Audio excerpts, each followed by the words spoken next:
नमो भगवते वासुदेवाय नमः। वासुदेव की कृपा आप पर, आपके परिवार पर सदा सर्वदा बनी रहे। आज सुनेंगे आप आगे की कथा।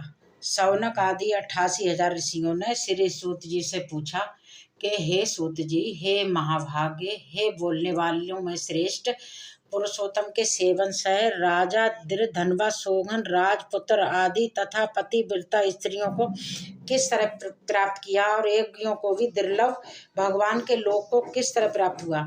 हे तात, आपके मुख कमल से बार बार कथा सार सुनने वाले हम लोगों को अमृत पार करने वालों के समान कथा अमृत पान से तृप्ति नहीं होती। इसी कारण से इस पुरातन विस्तार पूर्वक कहिए।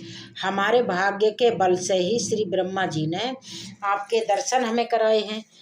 तब श्री सूत जी कहने लगे, हे विप्र लोगों, सनातन मुनि नारायण ने इस पुरातन इतिहास को नारद जी के सम्मुख कहा है। वही इतिहास इस समय मैं आप लोगों से कहता हूँ। मैंने जैसा गुरु के मुख से राजा धनवा का पापनाशक चरित्र पढ़ा है, उसको सब मुनि ध्यान पूर्वक सुनिए। श्री नारायण बोले, हे ब्राह्मण, हे नारद, सुनिए। मैं पवित्र करने वाली गंगा जी के समान राजा धनवा की सुंदर प्राचीन कथा कहूँगा। अब आप सभी मन लगा के सुनिए। हर देश का रक्षक, श्रीमान, बुद्धिमान तथा सत्य पराक्रमी चित्रधर्मा नाम का एक राजा था। उसको धनवा नाम से प्रसिद्ध, अति तेजस्वी, सभी गुणों से संपन्न, सत्य बोलने वाला, धर्मात्मा और पवित्र आचरण वाला पुत्र प्राप्त हुआ। कान तक लंबे नेत्र वाला, चौड़ी छाती वाला, बड़ी भुजाओं वाला, महातेजस्वी वह राजा धनवा बढ़ता गया। वो चतुर राजा धनवा प्रशंसा के साथ गुरु के मुख से एक बार कहने मात्र से, पहले मैं पढ़े हुए के समान व्याकरण आदि 6 अंगों के 4 वेदों का अध्ययन कर गुरु को दक्षिणा देके और विधि पूर्वक उनकी पूजा कर बुद्धिमान राजा गुरु की आज्ञा से पिता राजा चित्रधर्मा अपने कुल को गया। अपने नगर में वास करने वाले प्रजा वर्ग के नेत्र को आनंद करता हुआ जिस पुत्र को देख कर राजा चित्रधर्मा भी अत्यंत हर्ष को प्राप्त होता था। पुत्र जवान हो, संपूर्ण धन को जानने वाला हो और प्रजा पालन में समर्थ हो, इससे बढ़कर इस संसार में और है क्या? अथा कुछ भी नहीं। अब मैं 2 भुजा वाले मुरली अर्थात बंसी को धारण करने वाले, प्रसन्न मुख वाले, शांत तथा भक्तों को भगवान श्री कृष्ण की आराधना करता हूँ। जिस तरह ध्रुव, अमरीश, सरधाती, याति, प्रमुख राजा और शिविंग, रौंती देव, ससबिंदु, भागीरथ, भीष्म, विदुर, दुष्यंत और भरत, पृथु, उत्तामपाद, प्रहलाद, विभीषण ही सब राजा तथा अन्य राजा भी अनेकों लोगों को त्याग कर इस अनित शरीर से पुरुषोत्तम भगवान का आराधना कर नित्य विष्णु पद को चले गए। उसी तरह पत्नी, मकान, पुत्र आदि में स्नेह में बंधन को तोड़ के वन में जाके हरि का सेवन करना भी हमारा कर्तव्य है। ऐसा मन में निश्चय कर समर्थ राजा धनवा को राज्य का भार देकर सोमव्रत होकर शीघ्र ही पुला ऋषि के आश्रम को चला गया। वहां जाकर सभी कामनाओं से निष्प्रय हो और भोजन का त्याग कर हर समय मन से श्री कृष्ण चंद्र का स्मरण करता हुआ वो कठिन तप करने लगा। कुछ समय तक तप करके वो राजा चित्रवर्मा हरि भगवान के परम धाम को चला गया। राजा धनवा ने भी अपने पिता की वैष्णवी गति को सुना। उस समय पिता के परम धाम गमन से हर्ष और वियोग से होने वाले शोक युक्त राजा धनवा पुत्र भक्ति से विद्वानों के वचनों में स्थित होकर और लौकिक क्रियाओं को करने लगा। नीति शास्त्रों में चतुर धनवा अत्यंत शोभित, पवित्र, पुष्कर व्रतक राज करने लगा। अच्छी स्वभाव वाली राज की कन्या उसकी स्त्री गुण सुंदरी नाम की थी। पृथ्वी पर रूप में उसके समान दूसरी कोई स्त्री नहीं थी। उस गुण सुंदरी ने सुंदर, चतुर, सेवाचरण वाले 4 पुत्रों को जन्म दिया और संपूर्ण लक्षणों से युक्त चारुमती नामक कन्या को भी जन्म दिया।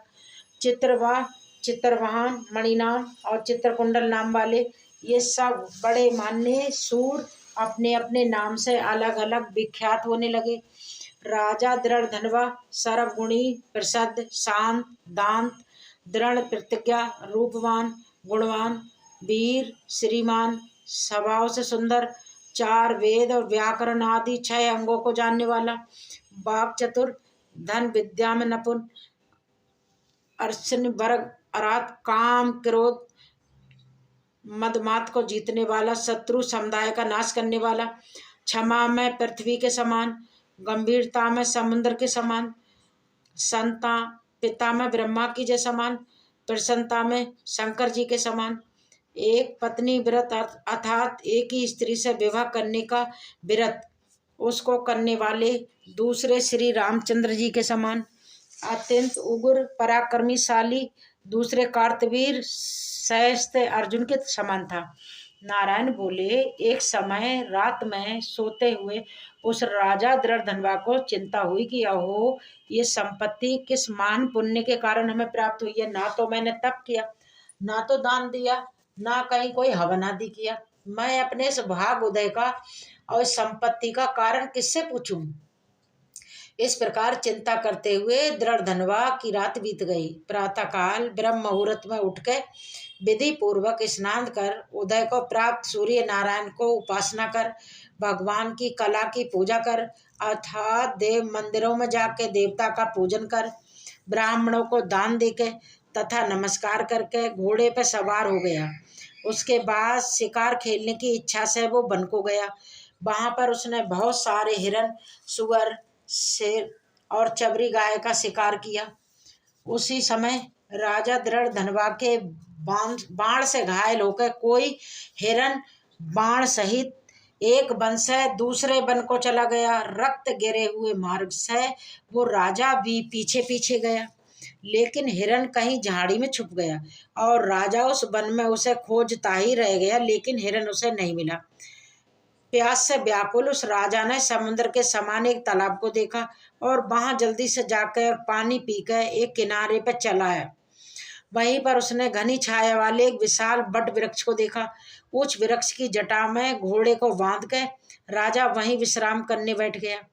उसी समय वहां पर कोई एक परम सुंदर राजा को मोह करने वाली तुलना तोता केवल राजा को बैठे देख वो उसको संबोधित करते हुए एक ही श्लोक को बार बार कहने लगा कि इस पृथ्वी पर विद्यमान अतुल सुख को देख के तू आत्मा का चिंतन नहीं करता है तो इस संसार के पार को भला कैसे जाएगा।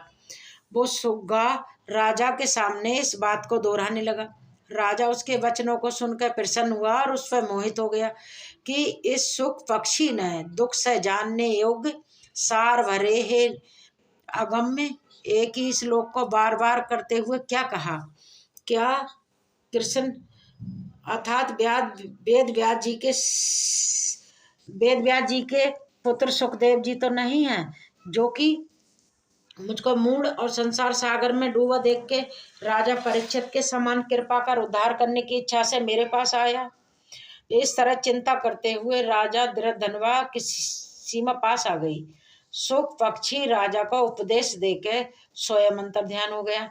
उस सुख पक्षी के वचन सुनकर याद करता हुआ राजा अपने क्रम में आके ग्लानि नहीं भूला और निद्रा रहित होकर उसने अब भोजन को भी त्याग दिया। तब एकांत में आकर उसकी रानी ने एक दिन राजा से पूछा। गुण सुंदरी कहने लगी, हे पुरुषों में श्रेष्ठ, ये मन में मलिनता क्यों हो गई। हे राजन, हे पृथ्वी के रक्षक, उठिए उठिए, भोगों को भोगिए और वचन बोलिए। देवताओं से भी दुख से जानने योग उस सुख पक्षी के सत्य वचनों को याद करता हुआ और रानी गुण सुंदरी की प्रार्थना करने पर भी राजा दृढ़धनवा कुछ नहीं बोला। पति के दुख से अत्यंत पीड़ित हो गए वो रानी भी लंबी लंबी सांस लेकर अपने पति के चिंता के किसी कारण को जान ही नहीं सकी। इस प्रकार चिंता में मगन राजा का कितना समय बीत गया, लेकिन संदेह सागर से पार करने वाला कोई भी कारण वो नहीं देख पाया।